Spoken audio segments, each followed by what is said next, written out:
अस्सलाम वालेकुम मेरीज, मैं हारिस अज़मी प्रोफेशनल एस्ट्रोलॉजर आपकी खिदमत में हाजिर हूँ इस हफ्ते की एस्ट्रोलॉजिकल रिसर्चेस के साथ। इल्म फल्कियात के एतबार से हर ही महीने का तीसरा हफ्ता इम्पॉर्टेंट होता है। तीसरे हफ्ते में सूरज एक नए रुख को इख्तियार करता है और उसका मूड बदल जाता है। एरीज के लिए सूरज पहले उनके फर्स्ट एंगल पर था, तो उनकी पर्सनालिटी को, उनकी नेचुरल एबिलिटीज़ को, उनकी एहसासात को बदल रहा था। लेकिन अब जब 19 अप्रैल को सूरज उनके सेकंड एंगल पर आएगा तो by astrological observations, by rules and principles, जो तब्दीलियां उनकी शख्सियत में पिछले 25 से 30 दिनों में आई हैं, वो तब्दीलियां अब रिवॉर्ड्स में बदलेंगी।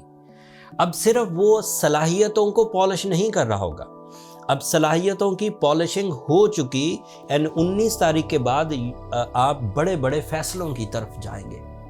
इन फैसलों में ज़्यादातर मईशत से रिलेटेड फैसले होंगे। आप अपनी ज़िंदगी की फाइनेंशियल साइड के बारे में ज़्यादा वरीज इख्तियार करेंगे एंड वो पॉजिटिवली डिसाइड हो सकेंगी। एरीज के लिए अब रफ्ता रफ्ता बहुत आसानियाँ पैदा होंगी।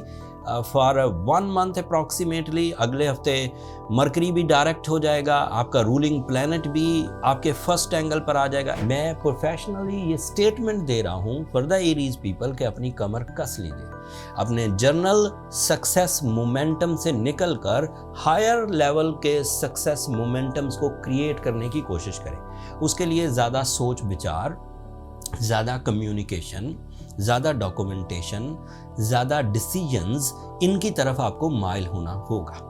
इस एबिलिटी से अभी आपको जर्नल एडवांटेजेस मिलेंगे, बट अगले हफ्ते जब आपका रूलिंग प्लैनेट भी आपके फर्स्ट एंगल पर आ जाएगा, that means you are on your best.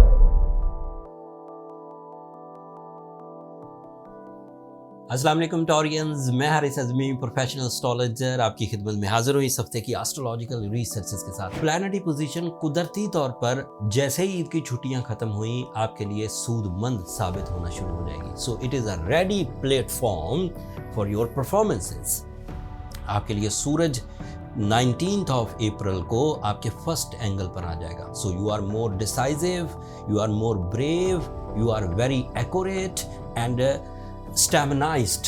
सूरज का टॉरियंस के फर्स्ट एंगल पर आना और जुपिटर का भी आपके फर्स्ट एंगल पर मौजूद होना आपको लकी कर देगा। लकी एक बहुत छोटा सा लफ्ज़ है, एक ऐसा फेज जिसमें आपकी परफॉर्मेंसेस जो नेचुरल रिवॉर्ड्स देती है उससे बढ़कर रिवॉर्ड्स का मिलना इन ऑल सेक्टर्स, चाहे वो इमोशनल सेक्टर हो, चाहे वो फाइनेंशियल सेक्टर हो, चाहे वो नॉन मटेरियल स्किल्स हो like spirituality, like ideas, like sincerities, उन सब में ग्रोथ आ जाती है। ये है लकी फैक्टर, ये है आसाइश, इसे कहेंगे आसानी।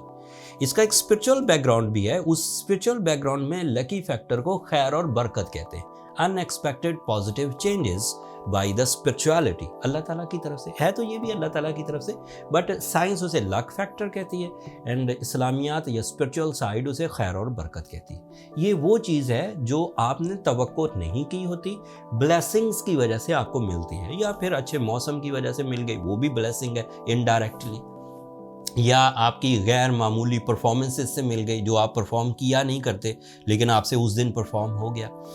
ये सब लक फैक्टर कहलाता है। And son in your first angle is creating your dominating skills, your leadership quality, your attractions, your vibes, positive vibes.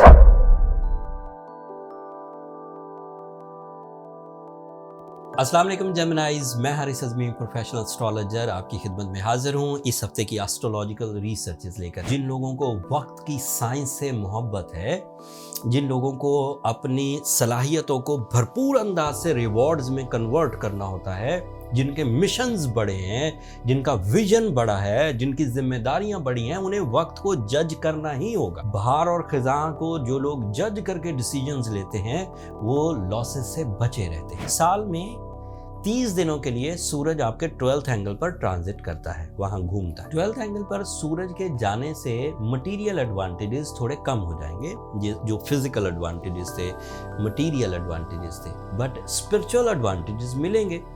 आप अपनी खामियों पर नज़र कर सकेंगे, आप अपनी टेम्पटेशन से निकलकर रियलिस्टिक लेवल्स पर सोच सकेंगे, आपको ख्वाब सच्चे आएंगे, लोगों के रवैये समझ आ सकेंगे, इवन लोगों की नीयतें तक समझ आएंगी। ये उसके सारे ही एडवांटेजेस हैं, बट ये नॉन मटेरियल एडवांटेजेस हैं। 12th एंगल पर ह्यूमन नेचर में एक छोटी सी वीकनेस भी पैदा करता है, एंड जेमिनाइज के लिए वो वीकनेस ज़रा ज़्यादा अमूमी तौर पर रीड किया गया है, ज़्यादा शदीद होती है। वो है दोहरी सोच। इस तरह इस दोहरी सोच से टाइम किल होता है। इस दोहरी सोच से समटाइम रिवॉर्ड्स एंड लॉसेस भी आते हैं, एंड समटाइम रिग्रेट्स भी आते हैं। मरकरी आपके 11th एंगल पर अगले हफ्ते डायरेक्ट हो जाएगा, तो आपके बहुत सारे ज़ोफ, आपकी बहुत सारी सेंसिटिविटी मरकरी के डायरेक्ट होने से कवर हो जाएगी। बट अगले हफ्ते अनफॉर्चुनेटली वीनस, जो इस वक्त आपके लिए love, emotions, pleasant feelings, powerful relations, आपके लिए अटैचमेंट्स या लाइफ पार्टनरशिप की वजह बन रहा है, ये 12th एंगल पर चला जाएगा।